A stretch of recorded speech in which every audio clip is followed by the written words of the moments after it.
car enthusiasts and the people who love them. Hello, this is The Thing About Cars. Very happy to be coming to you, recording in this cold January morning. Around the table, we've got Dawn. Are you there? I am here, nice and warm. Nice and warm. Ben? Damn glad to be here. And Dave? Equally as excited as Ben and equally as warm as Dawn. That's nice. I love it. We're all a warm, happy, cozy bunch, I hope. It's been an interesting week, to say the least, but I think we should jump right into it and do a moment of grand trivia auto before doing the rest of our agenda. What do you guys think? Sounds great. Bring it on. Okay, so our grand trivia auto question for the day is, what kind of car did the Cunninghams drive on the TV show Happy Days? So what kind of car did the Cunninghams have on the TV show Happy Days? Was it a Buick? Was it a DeSoto? Was it a Lincoln? Or some kind of Chevrolet? You got it? Should I read those again? Got it. Got it. All right, we'll answer that question at the end of the show. Right now, let's switch over to Dawn's segment. Dawn has Dawn on the Autobahn. What do you have, Dawn? Oh, I have a little bit of driving safety as winter really chills down. I think we might be in I don't know if it's an El Nino or La Nina situation in the southeast, where we're probably going to have a warmer winter than usual. But a lot of our friends up north already had their several first snowstorms. And usually down here in the southeast, we get something either in January or the early part of March. So I just thought I would give some tips to folks about snow and ice. And one of the things that is really critical is to weatherize your car by making sure that your fluids are topped off. And that, even in the South, having an antifreeze in your windshield wiper fluid is probably a good idea.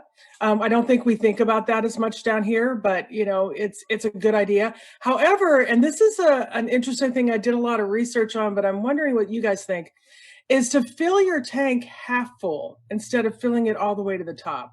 And I was wondering, Ben, maybe you had some thoughts about that. Why would we keep our tanks half full during the winter? I really have no idea. I can't really think of a very good reason. Okay. I have Yeah, a thought. go ahead. I think it has something to do with water condensation, doesn't it?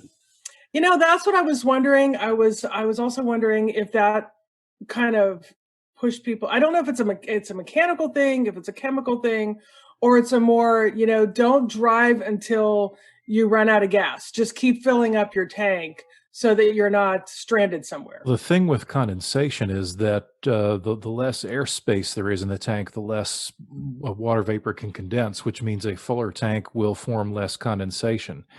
This is why when I played with airplanes, whenever we brought one in, it was fueled up as we left it and parked it.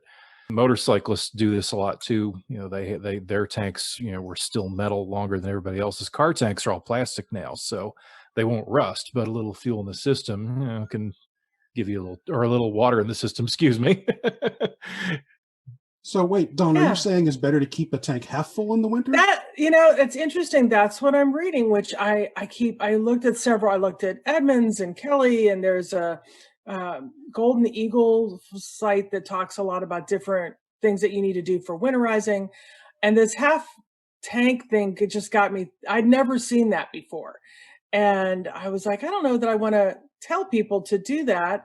So why would that be, to keep it at half tank? And I'm still doing research. Like, why would that be? The only reason I Yeah. can think of would be that with so many vehicles today being front wheel drive and the fuel tanks still being in the rear, you're marginally reducing the weight at the back end of the vehicle, so marginally reducing the amount of momentum you might get in a fishtail on the ice. But other than that, I think That's an interesting point, because at colder temperatures, engines are more efficient. Fuel burns better and cleaner at colder temperatures, and fuel is going to be denser at colder temperatures.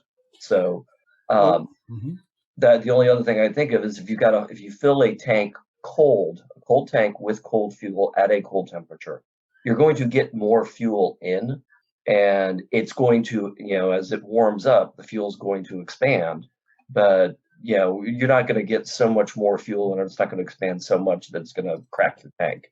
I think there's a qualifier that's missing, Dawn. I think that the qualifier is that the tank should be at least half full. Maybe that's it. So that again, you don't run out. You don't run out, and it does have something to do with the condensation problem, I'm sure. But like partial pressures in your tank or something like that. But I think everything I've ever read says it doesn't hurt to actually top off, right? And never let the tank go below half full. But I don't know. Clearly, there's a discrepancy here. We need to Expansion check is that not out. even a factor at all unless it's a really hot day. And then it's still not very much. I can't even think of an emission controls reason the way, modern tank venting works. Right. So I think we've hit on it then. I think we've hit that, definitely don't go less than half a tank. I think that's really what this was trying to say. Maybe that's so that if you get stuck in a snowdrift somewhere and won't be rescued for hours, you'll have enough fuel to keep your heater running, for long enough.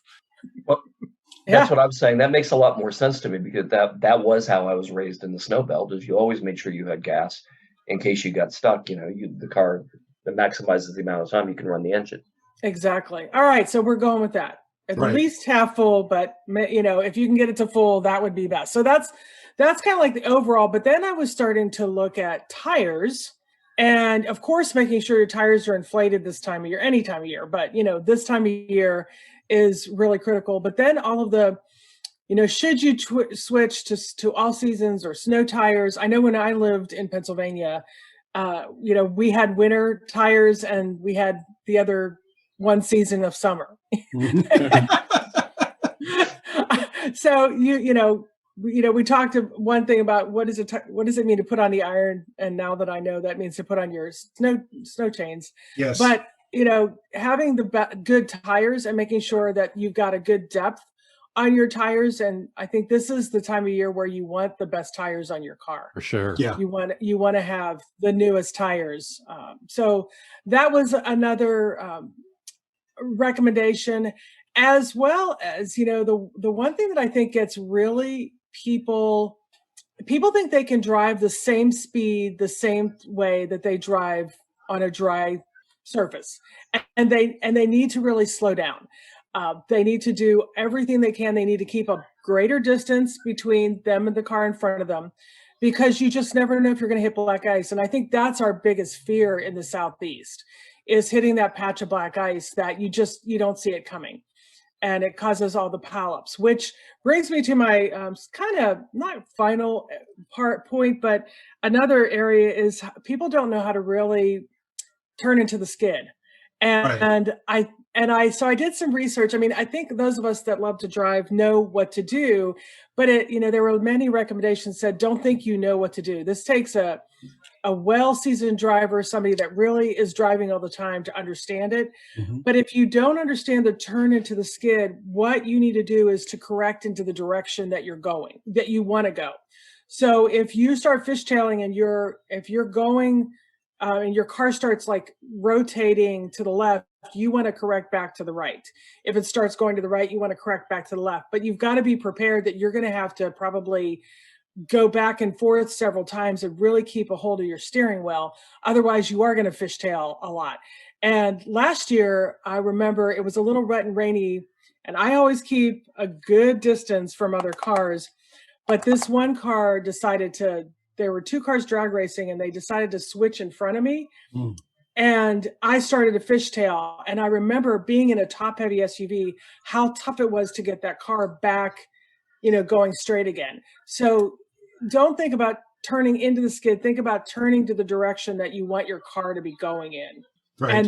And then making sure that, it's not going to just be one correction. It's going to be many minor corrections as you try to get stable. And to decelerate, take your foot off the gas. Don't hit the brakes. But if you have to, wait until your car just automatically starts to decelerate, and then pump the brakes if you can. What are your guys' thoughts? Can I build on this with one specific? I agree with everything you said, especially in the last 2 points. I'd like to add one specific commentary, specifically directed at recent transplants from the North, because everything you're emphasizing. I know where you're going. Yes, those of us who moved from the North believe we know, and there is no zealot like the Reformed. 32 years ago, when I moved here from Ohio, I was convinced I know how to drive on snow. I've been driving on snow my entire life. There are 3 things you don't those of you who have just been transplanted from the north, don't know. First of all, those in us in the north who grew up driving on snow grew up in communities that had snow removal equipment. So we're really not as good as we think we are. Second, snow, even in Atlanta where we have a lot of snow removal equipment, don't want to lose what Dawn said. The black ice issue here is much, much worse. Much than worse. it is in the north.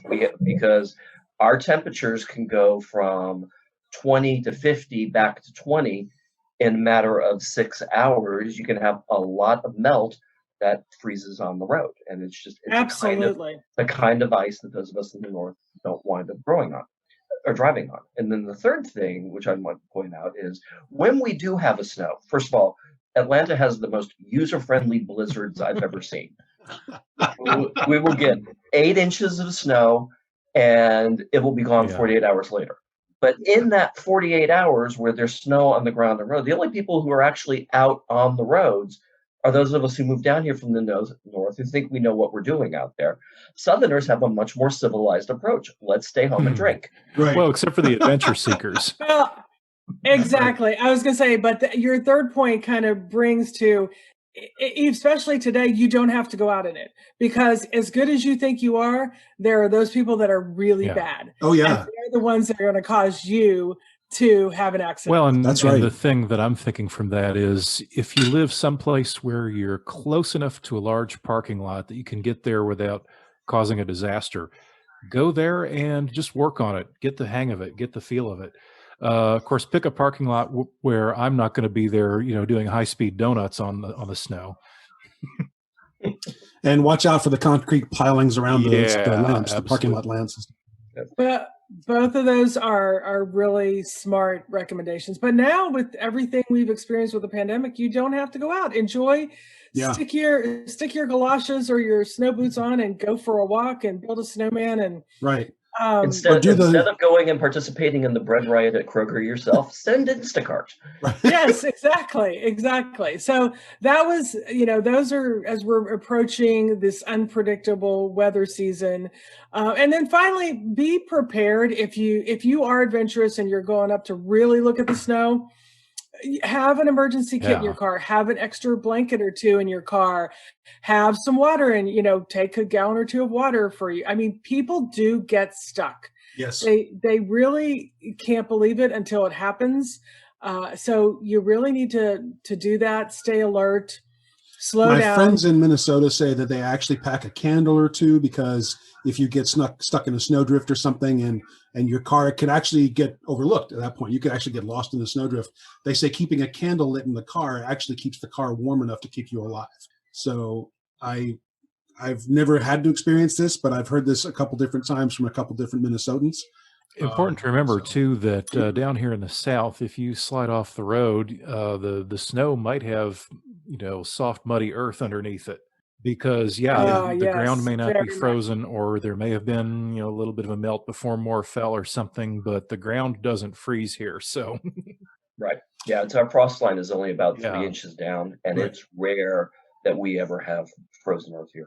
And the other thing they do, Dawn, just to piggyback the kit idea, is to put some snack food in it, the water, and just and ho-hos or ding dongs, because they never expire. They never go bad. That's right. You mean my Chianti and cheese in my car is a bad idea? Well, it depends on what kind of cheese. Tell you what, if you've got that really good hard cheddar, I think you'll be fine. I've got a friend in Colorado who, when he goes hiking up in the mountains, he actually takes chocolate bars in his backpack.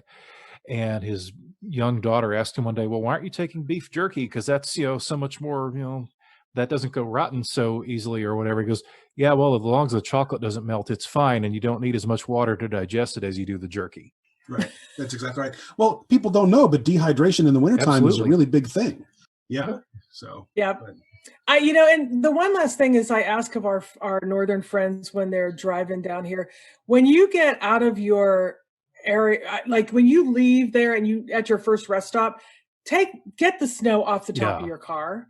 Please. Do not come down here and spew it all over us, because first of all, we don't have any snow and we're jealous. And secondly, it's dangerous. Oh, yeah. It's really, that because what ends up happening is there a thin ice forms between the car and the snow on top, and then it just sheets right off into the windshield of the car behind you. So take Yep. a second, stop at a rest stop, just brush off that snow from your vehicle and I've seen video of that continue stuff. on to Florida. I've seen video of that stuff flying off a car and shattering another windshield, and I've read reports where the ensuing accident caused a death.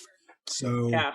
I mean, truckers have it hard because they can't get up there. Right. And, I mean, they could climb up possibly, but it's hard for truckers to do that. So I have a little empathy there. But regular people, even an SUV, get up on your running board and get that snow off of your vehicle before you please. Well, go to Orlando. since we mentioned please. trucks, I've seen icy chunks the size of bowling balls come out of the chassis of semis. Yeah, you really got to watch out for those. Yeah. So back to your Don's original point with the whole Don on the Autobahn segment, the real trick is it doesn't matter what you're driving or what kind of gear you have on your car. The best bet is just to either stay home, and if you have to go out, just slow down, take your time, give people space. Yes, it totally, front wheel, back wheel, all wheel drives, it doesn't matter. Even all the electronic braking systems, the AWS, the ESCs, I guess they're called, electronic control systems. Yep. None of that will save your life in a real bad ice accident. None of it. So anyway, just wanted to give everybody that tip because we are in January, and especially those folks that we have a lot of wonderful people traveling from the north to the south through our beautiful states. Exactly. Leave your snow at home. Bless your heart. Bless your heart. Leave your snow at home. Thank you, Don. Good stuff, as always. This is the point in the show where we would usually welcome a guest to the show, but the person who I've been trying to line up, we just couldn't get our act together. And when he finally said yes, he could come on the show today, it was too late. I sent him the link, and I guess he just hasn't gotten it. So we will welcome, I say that now. I probably shouldn't say it, that we'll welcome him next week. So we'll continue to work on getting this particular guest in for next week. And in the meantime, if our listening audience has anybody they can think of as a good guest, maybe you have something to say about cars, maybe you've got something that you want to rant about, or heck, if you know a local celebrity or something that we should talk to, we'd love to hear from you. Please drop us a line via our Facebook page and let us know who we should talk to. If we go more than 3 weeks in a row without a guest, Ben usually brings on a sock puppet. Right. Or we interview our cats. It's okay. Right. All right. So I have a grind my gears segment. Excellent. Yeah. Grind away. Grind away. Okay. So here, and this is something that's been making the rounds on social media a lot lately. I've seen it in a number of places, but so the grind my gear, the thing that really gets to me is the extent to which automakers continue to try to complicate the workings of their cars and don't concentrate as much on the driving element as they concentrate on all the accessories. So I think that automakers should stop replacing buttons with those massive touch screens. I think they look slick, but I think in the long run, people are going to find that they continue to be a distraction and a hazard. A physical dial doesn't require me to reach across the dashboard and turn. I can sort of do it reflexively and kinesthetically, but a touch screen requires me to focus on it to make a change. And if it's cold and I'm driving around with my gloves on, chances are that those gloves aren't touch screen compatible, and so therefore I have to deglove in order to make a change on this touch screen. I just think that touch screens in cars that control everything are a really bad idea. I'm going to build on that, Mickey. I was thinking last year of a really interesting car design for our future vehicles, and that is, I think we need a universal acceptable dashboard that takes your smartphone and basically puts it into your car. You have an app or a plug-in for all the things that you want to use your phone for, but everything else should just be your standard buttons, because basically that can be updating constantly and you've got everything you want on that app, because most of the stuff on the touchscreen is GPS, it's your audio system. Yep. It's maybe even your temperature control might be okay, but I still think, you having the regular dials for temperature control are good. And think about this, if mechanics and even auto manufacturers, if you had that on your phone and you synced it with your or uploaded it, and you could have some kind of diagnostic device about something in your car that could be eventually a problem that you could get to early. I think if we had a universal adapter for whatever phone you had, it just fit into the dash, that you put your phone in, that way you're not touching your phone, everything is integrated, and it gets us away from this constant, and think of the expense that it'll save for people. I mean, I think that's a design that needs to happen. Well, I mean, I have a thought on that, Dave. I was going to say the 30 years ago when I was in aviation, we had similar conversations about the human factors of a cockpit that's applicable here. And two things that we learned in automating cockpits. First of all, analog gauges or devices are easier for the mind to interpret than digital. So it's one thing to see 6-0 on a speed indicator. It's another thing to see a pointer point at 6-0. So when we moved to all glass cockpits, we actually just replicated the analog devices on there. Right. Because they were more instinctively interpretable than numbers or letters. And the second thing that was the hardest thing to address is, when is a tactile sensation valuable to you? Now, if you want to translate that into a cars who have put the vibrators in the seat that, when you start to drift out of lane and start shaking your leg or vibrating your butt, while that may be a pleasant sensation, it does bring you back into line. There is a value to tactile experiences. Maybe not in your GPS, but I can get lost in 7 different screens. Sitting at my desk. Last thing I want to do is trying to find my iTunes while I'm flying down the interstate 20 miles above the speed limit. I think that ever happens in Atlanta. I was doing some research and I saw that Alexa now has a car component that you can do Alexa in the car.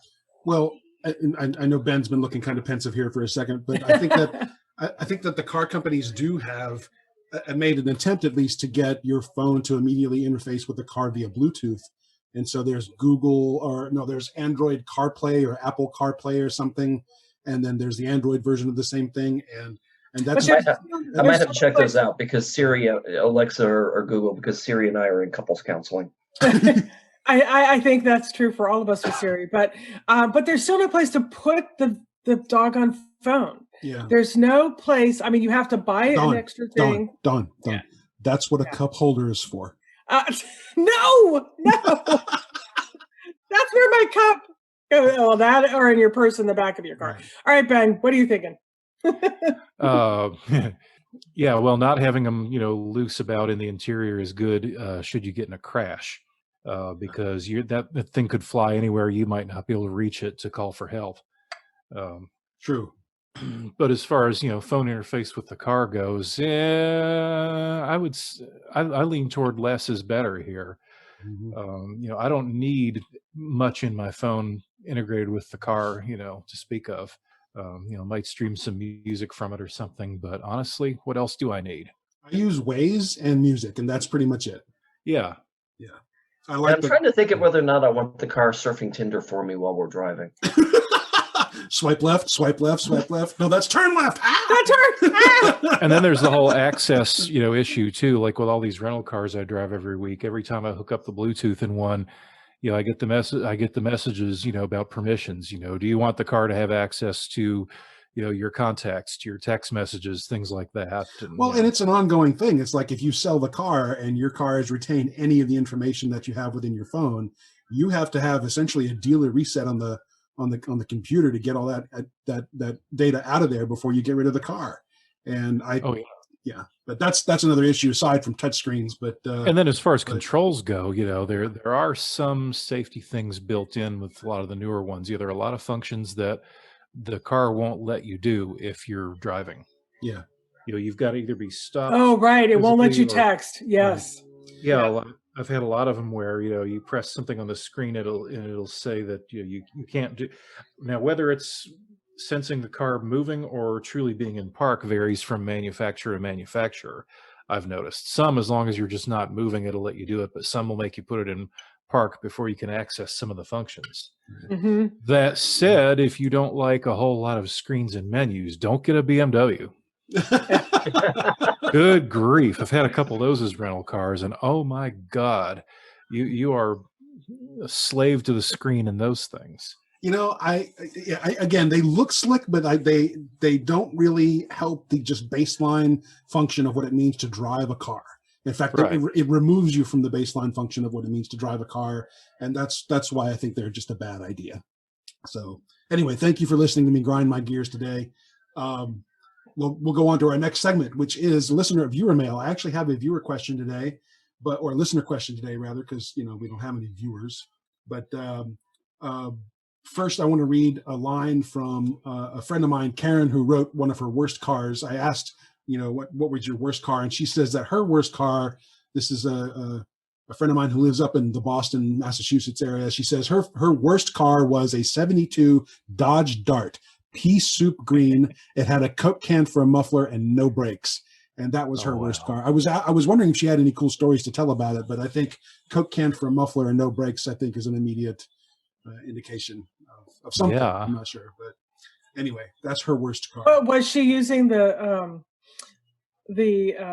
safety brake to brake when she needed to? Yeah, I think it was the Flintstones method of braking. Oh my. Yeah, I would hope so, because Chryslers of that era had that little ratchet pedal parking brake. Yeah. Which is not easy to use as a backup, and I know this from experience. Uh-oh. My dad had a 1970 Plymouth Belvedere that he inherited from his dad, and this thing was a beast to drive. It was huge. It was a big old Ameribarge, and it had power nothing.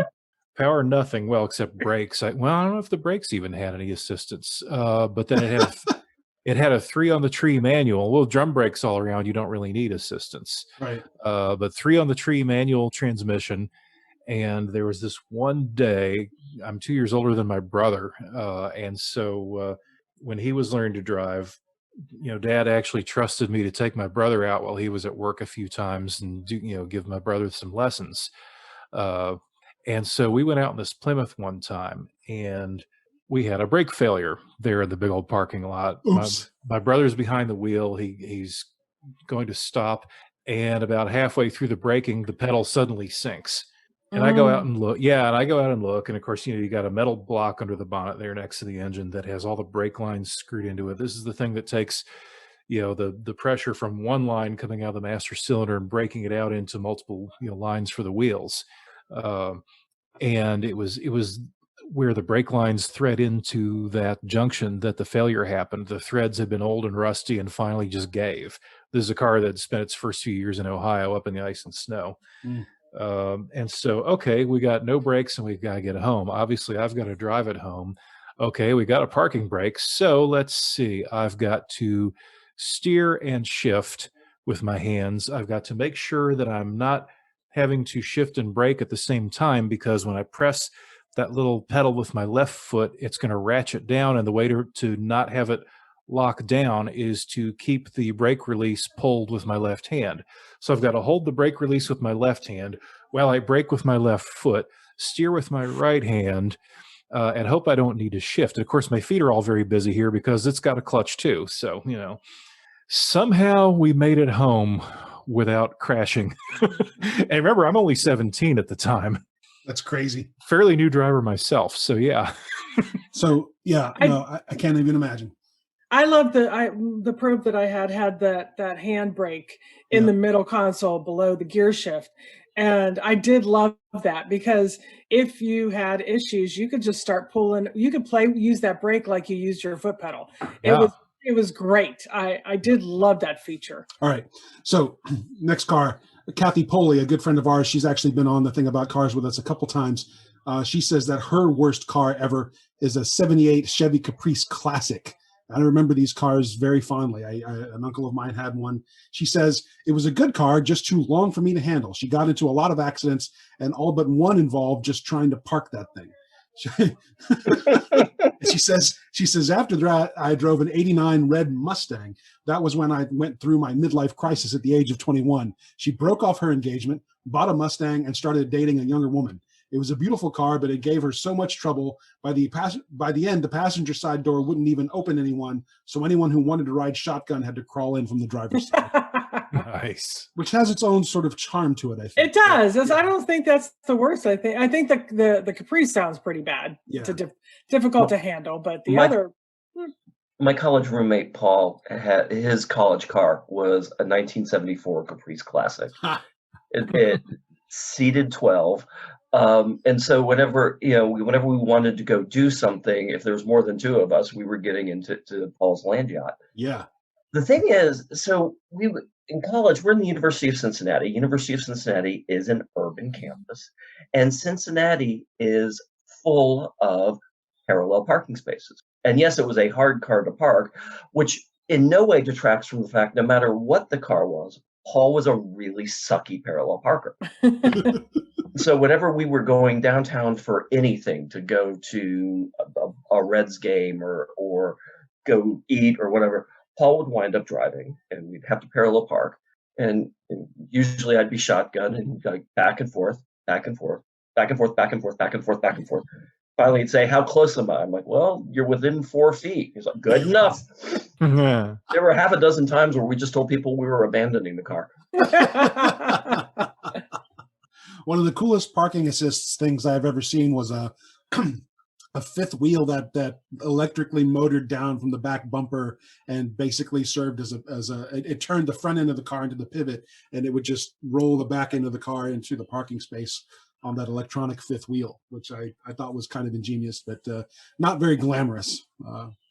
Wow. Well, the upside too, though, of that, because I've seen multiple attempts at this through the years. I think one of the earlier ones from the United States actually utilized the spare tire to do that. Oh, which meant that you didn't have to sacrifice a whole lot of space for the thing, and the spare lived in an upright position. Of course, most of them did back then, but yeah. Kind of a nifty idea. It's almost a shame it didn't catch on. Of course, now they have, these computerized systems that use, active sonar to figure out where you are. and they park the car for you, all four wheels, no fifth wheel. But so I'm wondering, insurance wise, like when you allow a car to park itself, you're not in the vehicle. Who's at fault if it hits the other vehicle? That's a good question. As far as I'm aware, you have to be in the vehicle for it to work with just about any car. I don't remember which car it was, but I saw a car that was parked like in a Costco parking lot, and a big old Bigfoot truck parked next to it, and another car, so the person could not even open their door. And they showed the car backing out or pulling out and turning around so the driver could get in. And I thought, wow. Yeah. I don't remember which car that was, but it was, I saw that commercial several times last year, and I kept thinking, who's at fault if something goes wrong? I think from an insurance perspective, liability always resides with the owner of the car. So even if the car, basically, a car hitting something is like your kid hitting something with your car. You're still responsible for it. It's probably one of those things where the owner originally takes responsibility for it, and then the owner can turn around and say, "Yeah, sure, I'm taking responsibility for it, but the reason it's screwed up is because Tesla programmed it incorrectly or something," and then he or she could go around and then sue Tesla. But yeah, I guess so. Situationally, I'd say whoever has the key fob in their pocket. Yeah. Yeah. All right, I have a car question. This one comes from the internet, Reddit. A person asks, he says, "I have a 2017 Nissan Maxima, which was a salvage title. It had front end damage, replaced the frame rail, subframe, cosmetics, etc. He says, my situation now is that the power steering feels hard to turn in certain situations and easy in other situations. This person says, it's kind of hard when completely stopped and fairly easy when I'm driving. But today was a little colder and the steering was so easy to do. Steering isn't easy even after driving for long periods of time and turning the wheels stopped. But today it was so smooth from start to finish, which is unusual for it being such a cold day. He says now he's replaced the power steering pump unit twice so far with no difference in warmer weather or colder weather. They're beginning to think that it might be related to the tire pressure. In the warm, it's about 33 psi, but he makes it feel 35 to 36 psi in the cold since the pressure drops a little. That doesn't make much sense to me. I think he's got the numbers reversed. Does tire pressure make a huge difference within 3 psi for steering purposes, or is this some other issue that I'm not aware of? What do you think? 3 psi should be a imperceptible difference. Mhm. Yeah.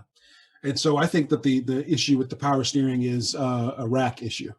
Yeah, That's I think what- so too. That's what I was thinking. Is it's not the pump or the device; it's the rack. It's the rack and pinion. That's right. And if he's having that kind of a problem, he probably shouldn't wait to get it fixed. Yeah, I would agree with that. Yeah. So Because if it had front end frame damage, it was probably wrecked in the front. Mhm. And rack and pinion damage, if the car, especially if the car was totaled, may not have been, immediately visible. right. Right. And so it may not fix it, or they may just thought, oh, it's just gonna be a chronic problem, or it's just stiff. Right. Yeah, I think that's the tough part with salvage vehicles. A vehicle can be salvaged for cosmetic purposes. I mean, it could just have the body ruined, and the insurance companies like this, they want to put a salvage title on it. Or it could be huge mechanical issues that you just don't see until Right. later down the road. That's right. That's right. So get the rack checked out, and hopefully that'll solve the problem. I mean, it's a salvage thing, right? So I don't know. I don't even know what condition the car is in. Apart from it having a salvage title, I don't know what kind of a job they did to fix the rest of the car. So hopefully swapping out the rack is a feasible and cheaply enough done thing. But anyway, shall we wrap the episode with our Grand Trivia Auto question? Why not? Let's do it. Sure. Grand Trivia Auto question for today is what kind of a car did the Cunningham drive on the TV show Happy Days? Was it some kind of Chevy? Was it a Lincoln? Was it a DeSoto? Or was it a Buick? Dave, what do you think? Howard and Marian drove a DeSoto. They drove a DeSoto? Ben? Yeah, I agree. Dawn? I do too, because I want it to be a DeSoto. I hope it's not a Buick. You guys are knocking it out of the park today. It is, in fact, a 1948 DeSoto Deluxe Suburban car, which I believe was blue. Yep. Yeah. They didn't show it a whole lot, but I know in some of the earliest episodes there were a couple scenes where it was in the garage. Yep. Fonz I was think- working on it. I was going to say, and I think Fonzie was working on it. I think Yeah. he that's how the car that's how Mr. Cunningham and Fonzie started to bond, I think was that's right. over the DeSoto. Yes. Yep. And you had the advantage that you had a car mechanic living over the garage, Garage, yeah. Right. which was DeSoto pretty much required. Right. I kind of want one. I mean, it's weird. I mean, I say this about a lot of cars, but there's a part of me that wants to do the whole chop DeSoto hot rod thing. I think in the first or second episode, what's his name? The son. Why can't I think of his name? Richie took it out and drag raced it, but he and his father found out and was there when the cops came and kind of stood up for him, but at the same time, like they all got arrested and they all got taken to jail. Long time ago. Yeah. You know what I want? A couple of years ago at the Henry Ford Museum, I saw a DeSoto in there. It was a 57. I forget the exact model, but it was a two-door, two-tone, kind of like a cream color with a darker roof. And the 57 DeSoto had some really awesome fins. And this one in the museum, you look at this thing and you just go, wow. Yeah, I want one of those. Oh, man. All right. So thank you for playing the Grand Trivia Auto game with me today, you guys. And I think that's it for this episode. We have any parting words for our listeners, our friends? Just be smart when you drive in the snow. Yeah. Take your time. Be careful. If you like what you heard today, remember to give us a positive shout out on iTunes or wherever you're picking up your podcasts. And if you didn't like what you heard today, it was entirely Mickey's fault. It's all my fault. So it's a good thing we're not in print because people can't line the birdcage with us. That is true. That is true. Why is my iPad sitting in the birdcage? Thanks, you guys. This is good stuff. And Dave's right. If you like what you hear, you can find us on Apple Podcasts or Google Podcasts or any place you can really find podcasts. We appreciate hearing from you. And we need your feedback and your suggestions for future shows. So find us on Facebook or find us on our webpage, thethingaboutcars.com, and let us know how you're doing and what you think we ought to be doing with the show. In the meantime, stay warm, stay safe, enunciate, and be careful. We'll see you guys soon. Bye. Later. Bye, all.